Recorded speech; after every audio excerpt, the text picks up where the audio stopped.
मुझे अपना के मुझे फिर से पराया क्यों कर दिया माँ?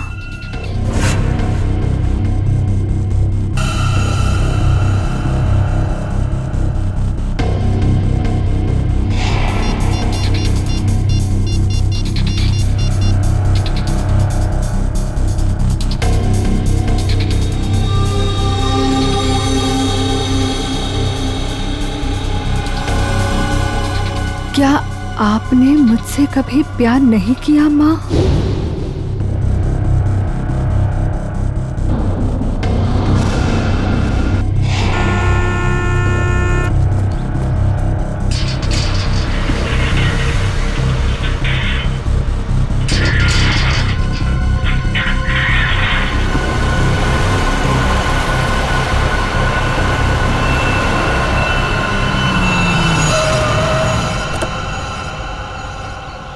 नमस्ते मैडम जी। नमस्ते।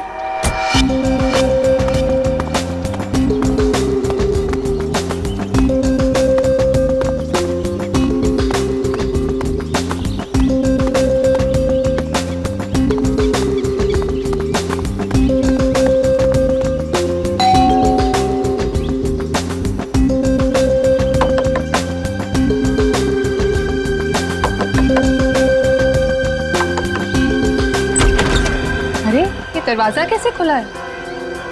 विनीता, विनीता, विनीता, कहाँ हो तुम? सो रही हो क्या? विनीता। अंकल, आंटी, कोई आवाज क्यों नहीं दे रहा है?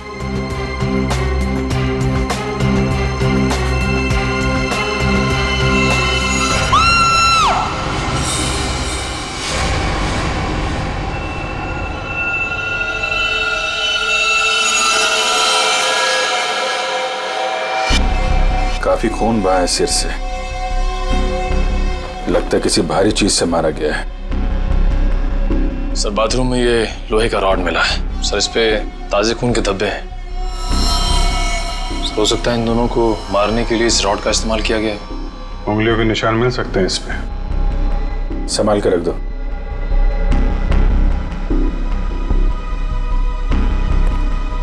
वैशाली जी, आपने सबसे पहले देखा लाशों को? मैंने और मेरी फ्रेंड विनीता ने टेनिस खेलने का प्लान बनाया था। जब मैं यहाँ आई तो विनीता मुझे नहीं मिली और अंकल आंटी की लाश। लाश के आसपास किसी को देखा था? यहाँ पे कोई नहीं था।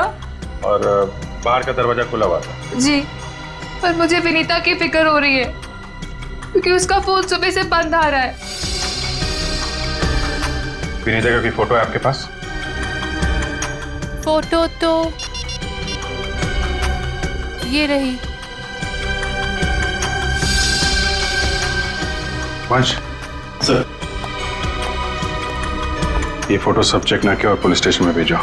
इसकी जान को खतरा हो सकता है। सर। और आप यहाँ के वॉचमैन। वॉचमैन का मतलब समझते हो? घर का रखवाला। ये रखवाली की तुमने अपने मालिक और मालकिन की? कैसे कहूँ साहब, अब तो ये बोझ पूरी जिंदगी मेरी आत्मा पर रहने वाला। तुम्हारे रहते हुए खूनी अंदर आया तो आया कैसे? ये बात तो मेरे लिए भी पहेली बनी हुई है। ऐसी पहेली सुलझाना सीआईडी को अच्छी तरीके से आता है। प्लीज साहब, मेरे बाबूजी से इस तरह बात मत कीजिए। ये दिल के मरीज है और अगर इन्हें कुछ हो गया तो मेरा क्या होगा? चुप कर, माफ करना साहब, मेरा बेटा है, मुझसे बहुत प्यार करता है। चल जा, बाहर जाके बैठ। कल रात विनीता घर पे थी? हाँ साहब, वो घर पे ही थी, मगर रात को देर से आई थी। 2 बजे घर पे आई थी वो। और वैशाली जी, आप कितने बजे आई? सुबह 8 बजे। मतलब विनीता यहाँ से रात 2 बजे से सुबह 8 बजे के बीच में गई है? नहीं गई साहब। नहीं गई है तो घर पे कहाँ है? तुम ड्यूटी पे कितने बजे सो रहे थे ये बताओ। नहीं साहब, हम बिल्कुल नहीं सोए। सोने की बात तो दूर, हमने सेकंड की झपकी भी नहीं ली। तो क्या वो खूनी आसमान से उड़ के इस घर में आया? हाँ? वैशाली, एक बात बता, विनीता के परिवार वालों की किसी से कोई दुश्मनी थी? मुझे इस बारे में कुछ नहीं पता। अच्छा, विनीता के बारे में आप हमें और क्या बता सकती हैं? विनीता मुझसे अपने सारे सुख दुख बांटती थी, बस उसे अपने अनाथ होने की हीन भावना महसूस होती रहती थी। एक मिनट, आपने कहा कि विनीता अनाथ है? अंकल आंटी ने उसे गोद ले रखा था। अच्छा, विनीता का सुरेश जी और उनकी पत्नी के साथ कैसा संबंध था? बहुत अच्छा था, जैसे कि उसके सगे माँ बाप हो।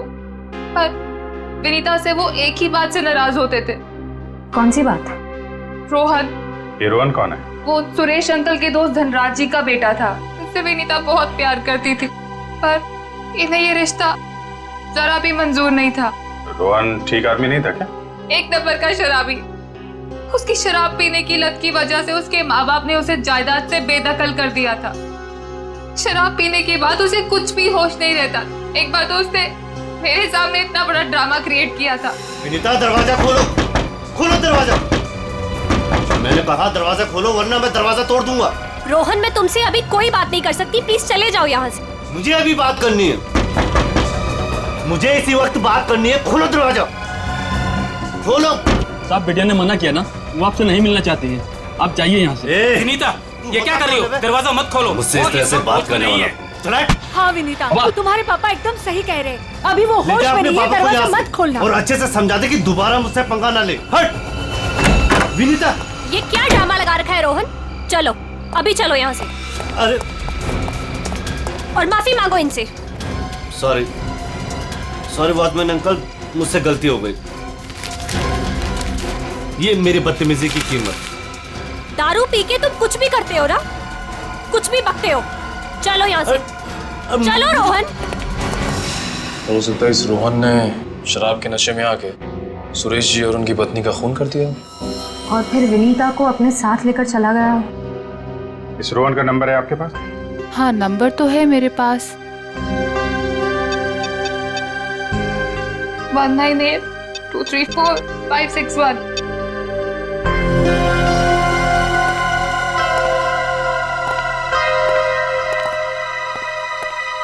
रोहन का फोन भी बंद आ रहा है। सर, अब एक बात समझ में नहीं आ रही है। अगर वो खूनी मेन गेट से अंदर नहीं आया तो फिर कहाँ से आया? घर को चेक करते हैं।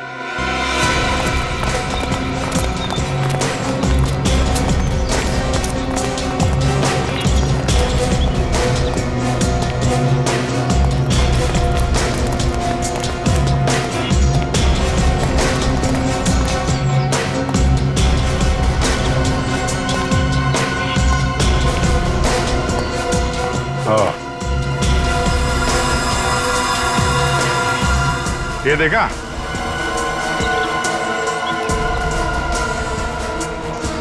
लगता है खूनी यहां से अंदर आया और फिर यहीं से बाहर भाग गया। सर खूनी यहाँ से आ जा सकता है, लेकिन खूनी विनीता को यहाँ से कैसे लेके जा सकता है? हाँ सर, अगर विनीता के साथ उसने जोर जबरदस्ती की होगी तो विनीता चीखती चिल्लाती शोर मचाती। हो सकता है विनीता को बेहोश कर दिया। इसके पहले उसे कुछ हो, हमें उसे ढूंढना होगा और इस रोहन से भी मिलना पड़ेगा।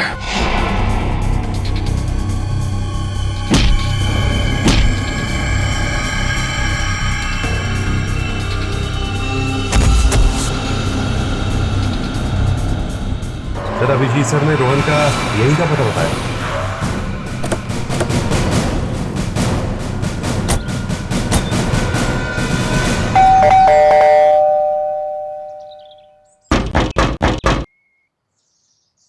सर, ये रोहन वाकई में अंदर नहीं है या फिर जानबूझ के दरवाजा नहीं खोल रहा है? अभी पता चल जाएगा।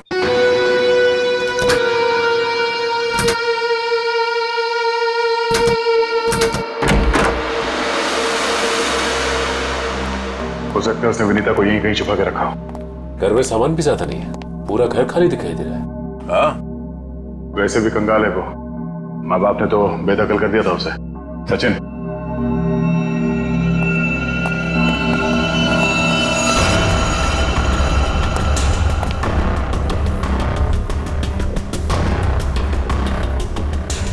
सर, यहाँ तो कोई भी नहीं है, ना ही विनीता और ना ही रोहन। हो सकता है उसने अपना ठिकाना बदल दिया। काम करो, घर की तलाशी लो, कोई ना कोई सुराग जरूर मिलेगा।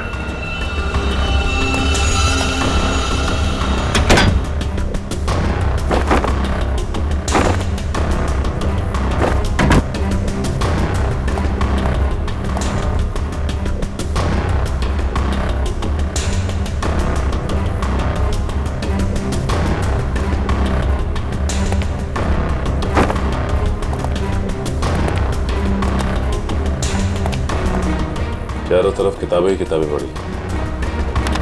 लगता है इस रोहन को किताबें पढ़ने का बहुत शौक था। नजरिया बदलिए, बहुत अच्छी किताब है ये।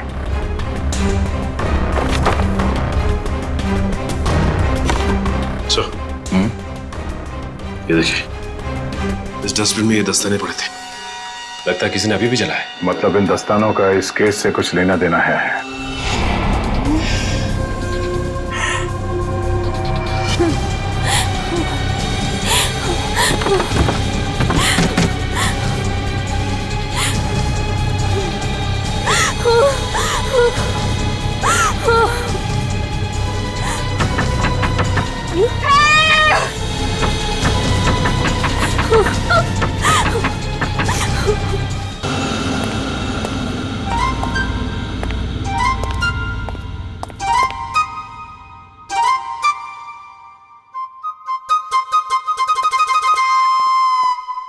Ready sir.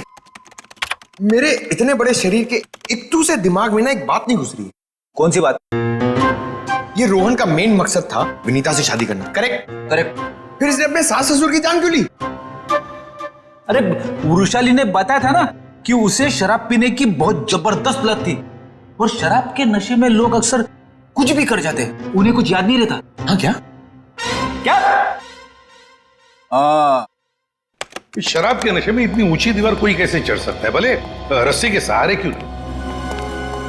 और फिर विनीता, वो तो शराब नहीं पीती, वो क्यों गई रोहन के साथ? सर वैसे भी विनीता तो उनकी सगी बेटी थोड़ी थी। जो कुछ भी हो, जो कुछ भी हो, लेकिन वो अपने माता पिता से बहुत प्यार करती थी। नहीं नहीं नहीं, कुछ और ही चक्कर है। लगता है इन दोनों को मारने का ही प्लान था। सर हाँ, लगता है ये काम किसी लुटेरे का होगा। फ्रेडी लुटेरा नहीं हो सकता। कोई लूटने के लिए आता तो घर का सारा सामान वैसे के वैसे कैसे रहता? नहीं नहीं, ये मुजरिम जो भी है ना, उसका एक ही मकसद था, इन दोनों को खत्म करने का। सर, हाँ, एक बहुत ही हैरान कर देने वाली बात पता चली है। क्या? सर विनीता ने 1 हफ्ते पहले फायर ब्रिगेड में फोन किया था, और ये रही उस फोन कॉल की audio clip. Hello fire brigade, मेरे घर में आग लगी है, प्लीज जल्दी किसी को भेज दीजिए। मेरा एड्रेस है 603 हर्ष विहार शांति नगर।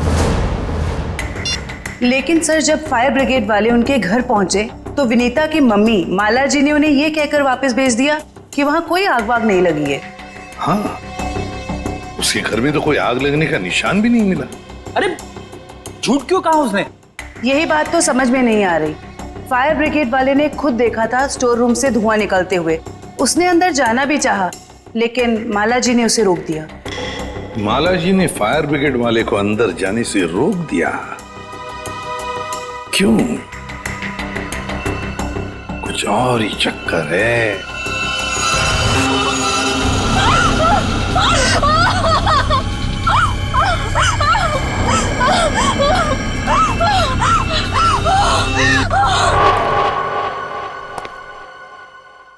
छान मारो इस जगह को अच्छी तरह से, कुछ ना कुछ जरूर मिलेगा।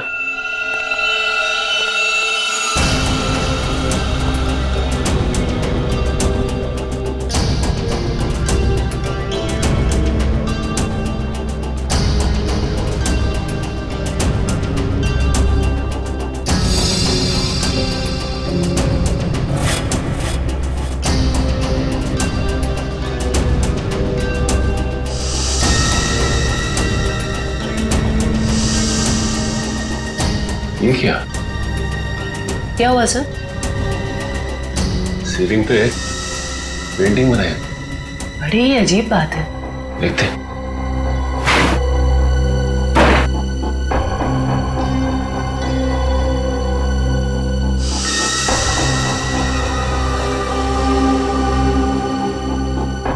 ये क्या? ये तो लगता है धुएं से बना हुआ निशान है, जलने की वजह से। मतलब सर फायर ब्रिगेड वाला सही कह रहा था, यहाँ पे आग तो जरूर लगी है। सर इस पेंटिंग से जली हुई सीलिंग को अच्छी तरह छुपाने की कोशिश की है। लेकिन सवाल ये उठता है कि सुरेश की पत्नी ने झूठ क्यों बोला फायर ब्रिगेड से? आखिर यहाँ पे ऐसी कौन सी आग लगी थी? सीलिंग का सिर्फ यही वाला हिस्सा जला।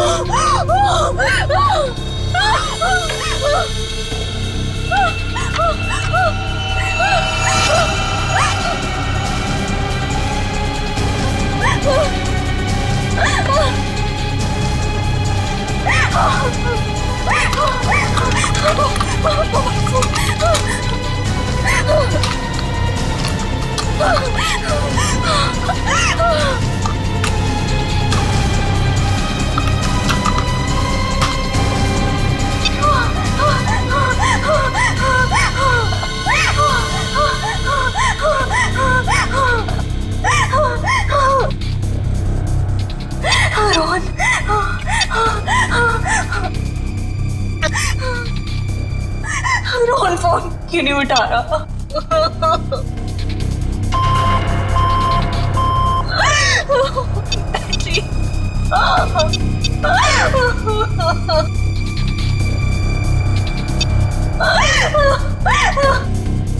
वैशाली पे फोन नहीं उठा रही। बैटरी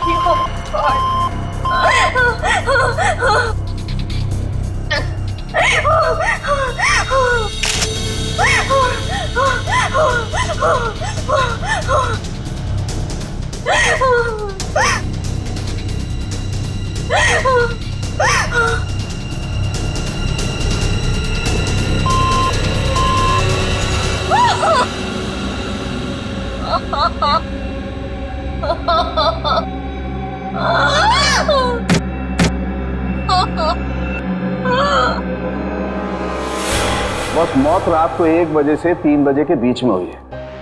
और सर वॉचमैन कह रहा था कि विनीता रात को 2 बजे घर लौटी थी। सर अगर खून उससे पहले हुए होते तो वो चीखती चिल्लाती या बाहर जाती। मतलब खून 2 और 3 बजे के बीच में हुए हैं। सालून के साहब, हमें जो लोहे का रॉड मिला था उसके ऊपर से खूनी के उंगलियों के निशान मिले या नहीं? नहीं, बस कोई उंगलियों के निशान नहीं मिले। नहीं मिले? रोहन के घर में से हमें आधे जले हुए ग्लव्स मिले थे। कहीं रोहन ने वो ग्लव्स तो नहीं पहने थे ये खून करते वक्त? हो सकता है, तारिका वही चेक कर रही है। सर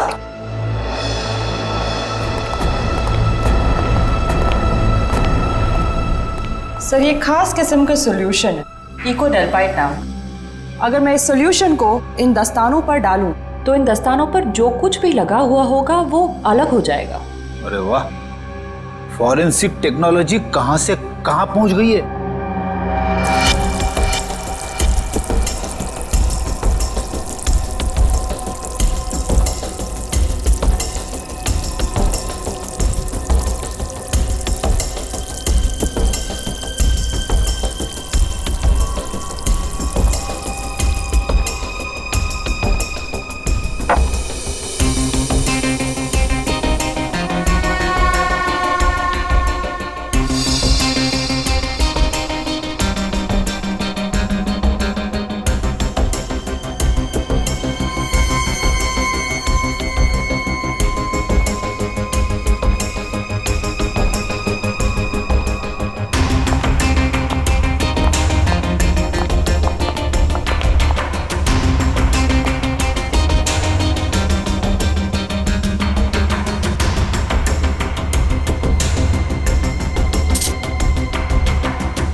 अरे इन पे तो खून लगा है,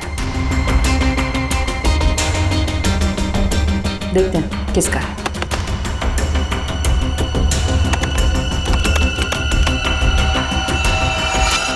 पॉजिटिव सर, ये खून मिस्टर एंड मिसेस सुरेश का ही है। मतलब सर ये खून रोहन ने ही किया है? एक मिनट होल्ड ऑन।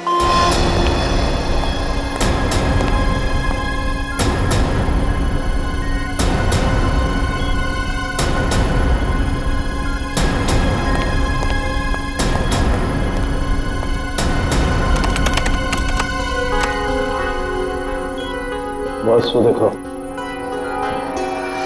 दस्तानों पर ये जो दिखाई दे रहे हैं ये रस्सी के रेशे। सर कहीं ये वही रस्सी तो नहीं जो हमें विनीता के घर के बाहर मिली थी?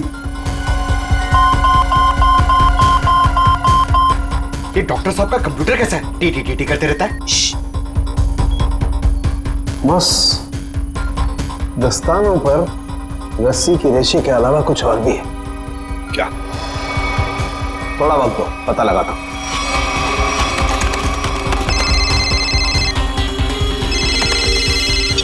हाँ श्रेया, ठीक है। क्या? सर विनीता का फोन थोड़ी देर के लिए ऑन हुआ था, उसके घर के बिल्कुल करीब। और सर उसने सोशल नेटवर्किंग साइट पे अपने दोस्त को एक SOS मैसेज भी भेजा है। श्रेया मुझे लिंक अभी भेज रही है सर। ये देखिए सर।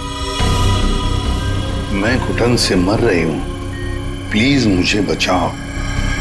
Vinita, my God.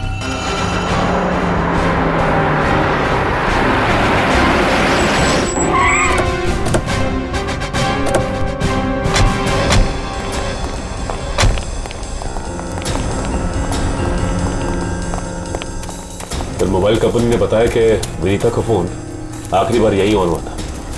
इस घने जंगल में नेटवर्क मिला, यही बड़ी बात है। जरा देखो आसपास।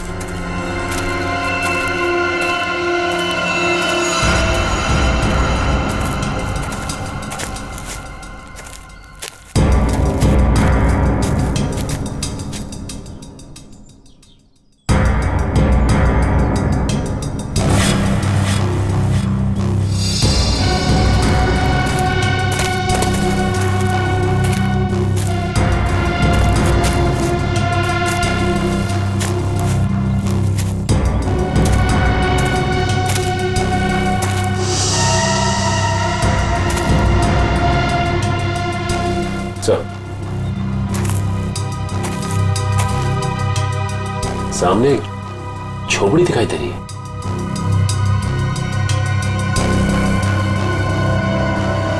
दिव्या, वंश,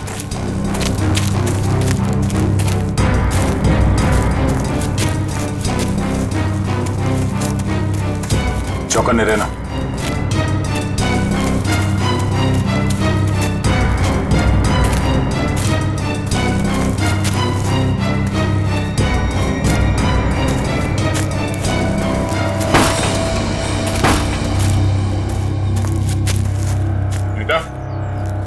बेटा,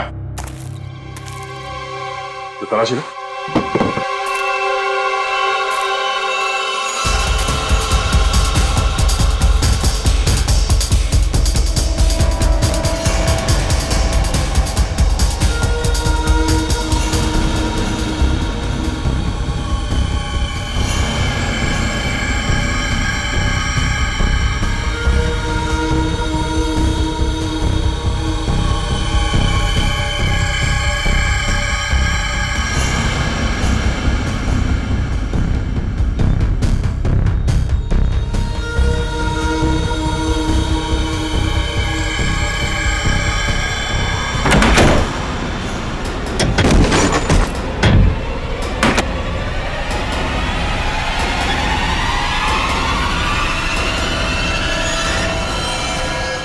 तो ये तो रोहन है। सॉरी वॉचमैन अंकल, मुझसे गलती हो गई। हम लोग सोच रहे थे कि सब रोहन का किया था, पर किसी ने इसे ऊपर पहुंचा दिया। सर कहीं ऐसा तो नहीं कि विनीता ने अपनी आत्मरक्षा के लिए इसे मार दिया? नहीं, इसे भी ठीक वैसे ही मारा है, सर पे वार करके, जैसे विनीता के माँ बाप को मारा था। खूनी को एक ही है। सकता है कि खूनी ने रोहन को मारा और विनीता को साथ ले गया। हो सकता है, या ये भी हो सकता है कि वो यही कहीं आसपास हो। तो देखो,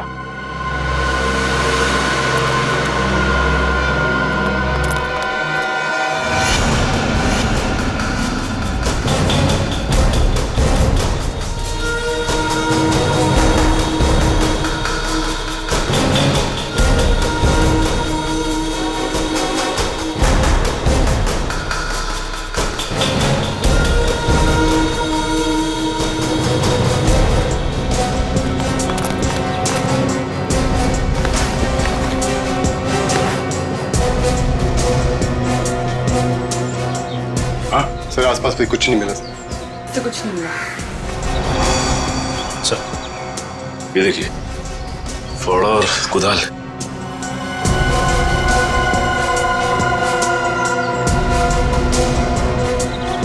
कहीं जमीन के नीचे तो नहीं? यहाँ पे खुदाई का सामान पड़ा हुआ है, जरा फाड़ो दिखा ना।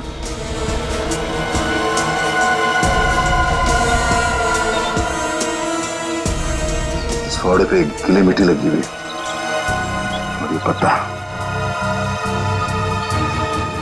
विनीता को यहाँ जमीन के नीचे रखा गया है, जंगल के किसी ऐसे हिस्से में जहां पे ये पत्ते मिलते हो। ढूंढो, जरा देखो आसपास।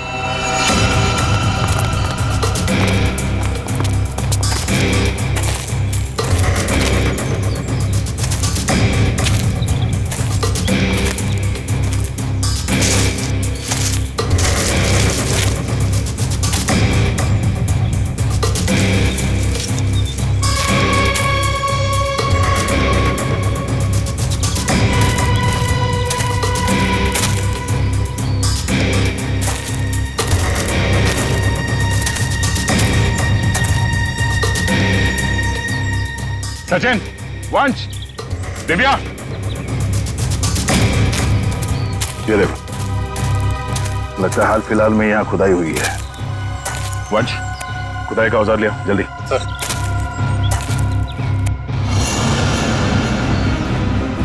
गुड, यहाँ पे खोदना शुरू करो।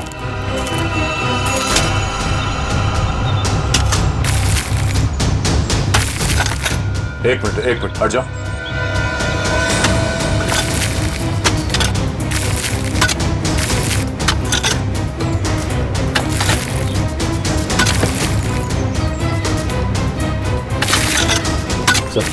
हाँ?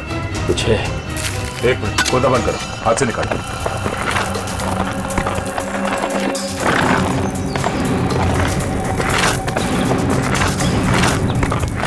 तो इसका अंदर तो नहीं?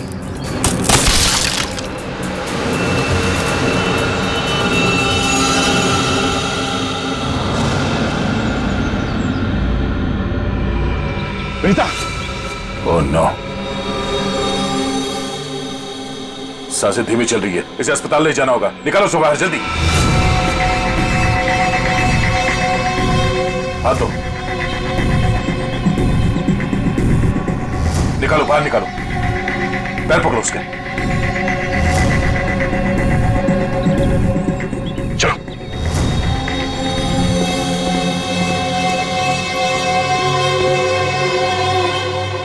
इतना समय बीत गया है, पता नहीं किस हाल में होगी विनीता। हम तो वक्त रहते उसे यहाँ ले आए, उम्मीद तो यही है कि वो ठीक हो जाएगी। ठीक भी हो जाएगी तो भी रोहन की मौत और उसके माँ बाप की मौत का सदमा पता नहीं बर्दाश्त कर पाएगी कि नहीं। मैं हमेशा कहता हूँ कि सीआईडी में सबसे मुश्किल काम यही है, किसी को किसी अपने की मौत की खबर देना। हाँ डॉक्टर साहब, कैसी है विनीता? अब खतरे से बाहर है, उन्हें होश आ गया। गुड, हम उनसे बात कर सकते हैं? हाँ बात कर सकते हैं, लेकिन वो काफी तनाव में, बहुत देर तक कम ऑक्सीजन में रहने की वजह से फिलहाल बहुत ज्यादा कमजोर है वो। थोड़ा संभाल के ध्यान रखिएगा इस बात का। ठीक है, हम इस बात का ख्याल रखेंगे। Thank you. चलो।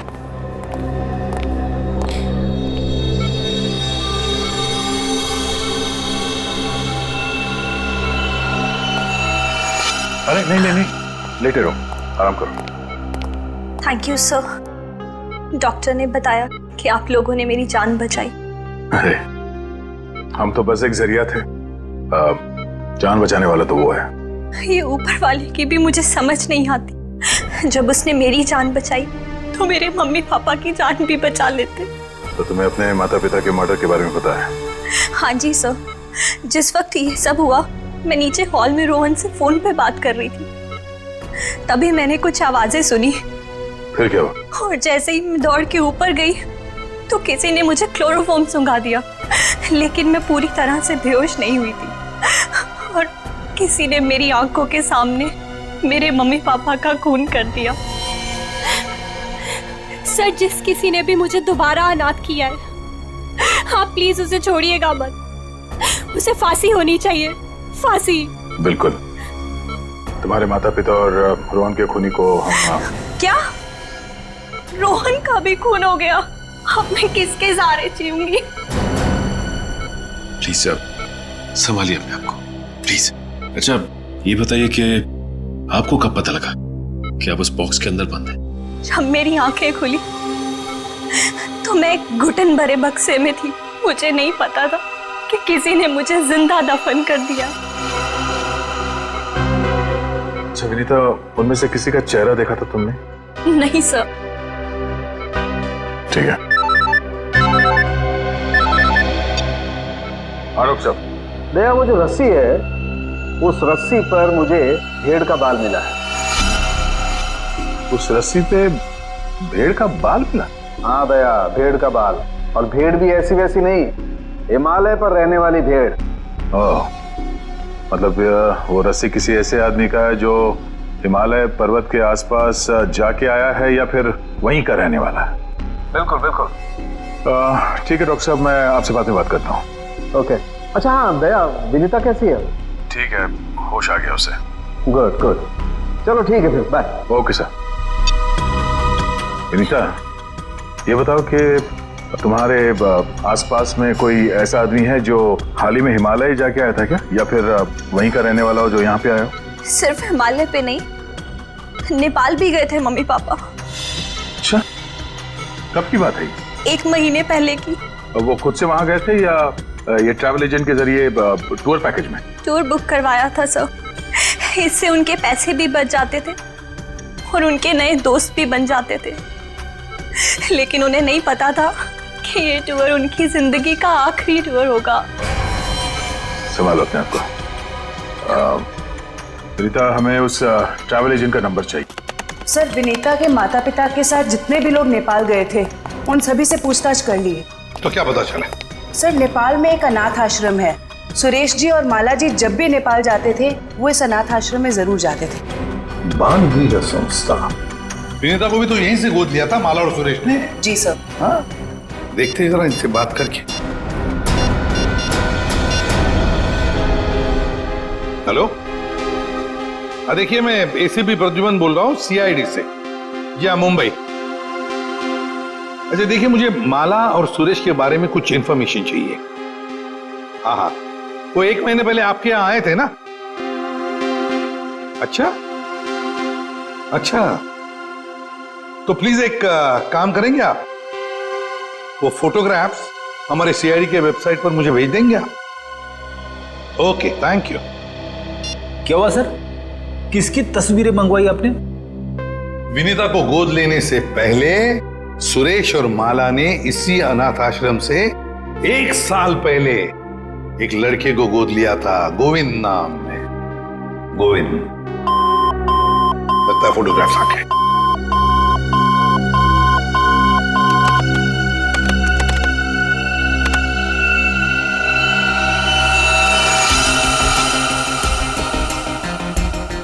पांच साल की उम्र थी, साल 1999। मतलब सर, वो आज तकरीबन 20 साल का होगा। अभी पता चल जाएगा गोविंद अगर आज है कैसे दिखता होगा।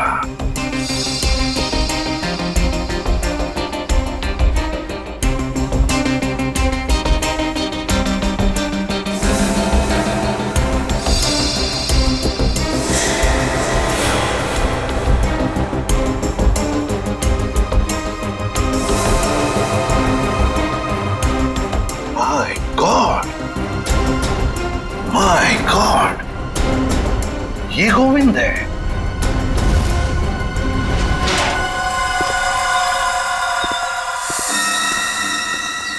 अब देखते हैं कहां भागेगा।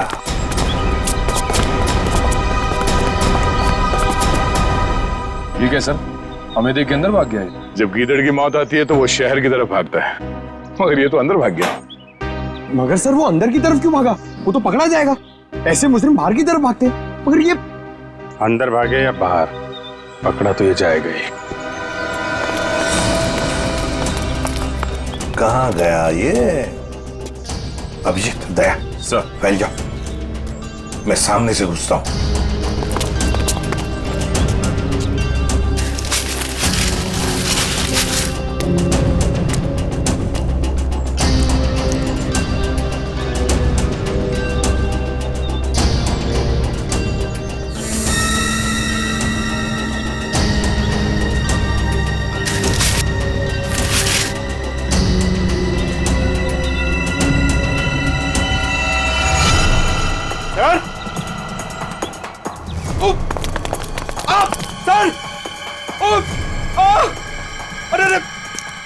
क्या हुआ? सर खुजली हो रही है सर।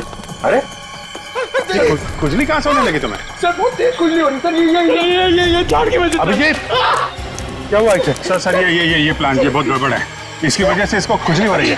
एक मिनट अरे जल्दी से हॉस्पिटल ले संभाल के, कुछ नहीं होगा। आ जाओ आराम से संभाल के। तो जानबूझकर हमें यहाँ अंदर बुलवा लिया है, जाल रचा है उसने खुजली वाले पौधों का। संभल के रहना, यहीं कहीं छुपाई है।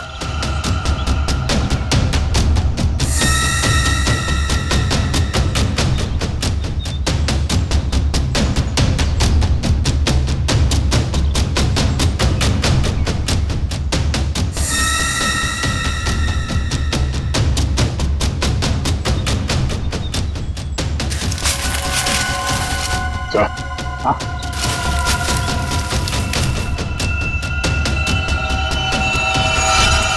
चलो बाहर निकलो। बहुत बना लिया पौधों को हथियार। अब विदाई का समय आ गया है तुम्हारा, ससुराल चलना है। चलो प्लीज साहब, मेरे बाबूजी से इस तरह बात मत कीजिए। बहुत गड्ढे खोद लिए दूसरों के लिए, गिर गए ना उसी में। सर पानी मंगाइए सर, वरना मैं खुजली से मर जाऊंगा। पानी क्यों? खुजली का इलाज हम अपने साथ लेके चलते हैं। किसी औलाद के लिए अपने माँ बाप का खून करना इतना आसान नहीं होता सर, फिर चाहे वो माँ बाप सौतेले क्यों ना हो। गोद लिया था ना उन्होंने तुम्हें, फिर वॉचमैन को क्यों सौंप दिया? यही सच तो मैं भी जानना चाहता था सर, कि मुझे गोद लेने के 1 साल बाद मेरे माँ बाप को ऐसा क्या सूझा कि उन्हें लगा उन्हें एक लड़की को गोद लेना चाहिए, और मुझे फिर ऐसे ही सड़क पर छोड़ दिया और विनीता को गोद ले लिया। क्या तुम्हें सड़क पे छोड़ दिया? हाँ सर, ऐसा बर्ताव तो कोई अपने जानवर के साथ भी नहीं करता जैसा उन लोगों ने मेरे साथ किया। वो तो भला हो मेरे बाबूजी का, जो उन्होंने मुझे रोता हुआ बस स्टॉप पर देखा और अपने साथ अपने घर ले गए, और तब मेरी अच्छी परवरिश की उन्होंने। सुरेश और माला ने पहचाना नहीं तुम्हें? नहीं सर, मैंने हाल फिलहाल में उनके घर जाना शुरू किया था। मेरे बाबूजी की उम्र हो गई थी, तो मुझे लगा मुझे नौकरी करनी चाहिए। क्या तुम्हारे बाबूजी जानते नहीं थे कि तुम उनके मालिक के बेटे हो? नहीं सर, जब मैं उन्हें मिला था तब वो वहां काम नहीं करते थे। और सर मैं इसे कोई इत्तेफाक नहीं कहूंगा, तो भगवान ने मेरे साथ इंसाफ की। तुम्हें किसने अधिकार दिया सजा देने का? सजा देने का हक सिर्फ अदालत को है। क्या तुम शुरू में ही पहचान गए थे उन दोनों को? ये बात तुम्हें मालूम कैसे पड़ी कि उन्होंने तुम्हारे साथ ऐसा किया था? नहीं पहचाना था सर। एक दिन मैं बगीचे में काम कर रहा था, तो माला मेम साहब ने मुझे घर के अंदर बुलाया था किसी काम से। विनोद! जी मेम साहब। जरा ऊपर आना, तो काम है। अभी आया। जी मेम साहब। विनोद, देखो ये पुरानी अलमारी है, इसे ठीक से स्टोर रूम में रख देना। हाँ जी मेम साहब। हाँ।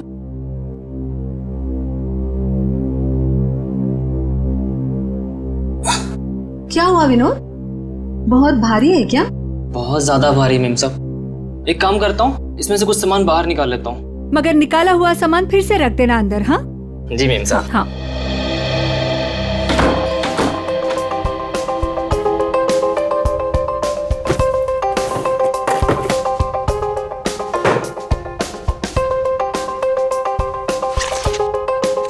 कितनी प्यारी प्यारी ड्राइंग्स हैं।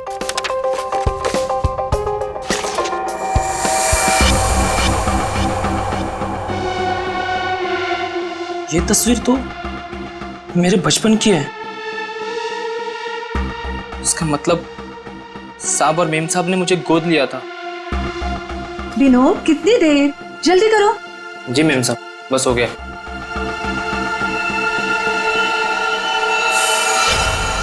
और फिर तुम नेपाल गए सच्चाई का पता लगाने?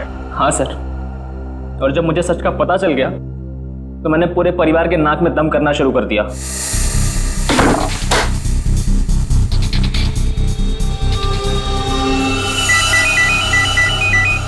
किसका फोन है? हेलो हेलो, अरे जवाब क्यों नहीं दे रहे हो? हेलो, कौन है? ऐसा क्यों किया? कौन बोल रहा है? आपका बेटा। बेटा? क्या? बताइए, ऐसा क्यों किया? मुझे अपना बनाकर फिर से अनाथ क्यों कर दिया? देखो, ऐसी बातें फोन पर नहीं होती हैं। आमने सामने मिलो, फिर बैठ के बात करते हैं। बताइए कहाँ मिलना है? मेरे घर। ठीक है, पहुंच गया।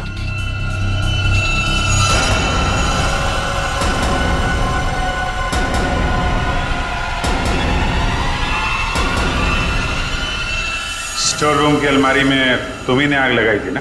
हाँ सर, पर माला जी नहीं चाहती थी कि उनकी सच्चाई दुनिया को मालूम पड़े और समाज में उनकी बेइज्जती हो, इसीलिए फायर ब्रिगेड को भी उन्होंने वापस भिजवा दिया।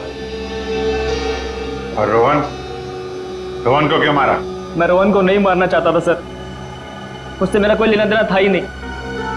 मैं तो उसके घर गया हुआ था वो दस्ताने रखने के लिए, ताकि आप लोगों को दस्ताने उसके घर से मिले और आप लोग उस पर शक करें। उसने मुझे देख लिया सर, मजबूरन मुझे उसे मारना पड़ा। बदले की आग में तूने 3 खून किए, एक मासूम को जिंदा दफनाने की कोशिश भी की। ये कैसा बदला? ये बदले की आग तुम्हें फांसी के फंदे तक ले जाएगी, फांसी के फंदे तक।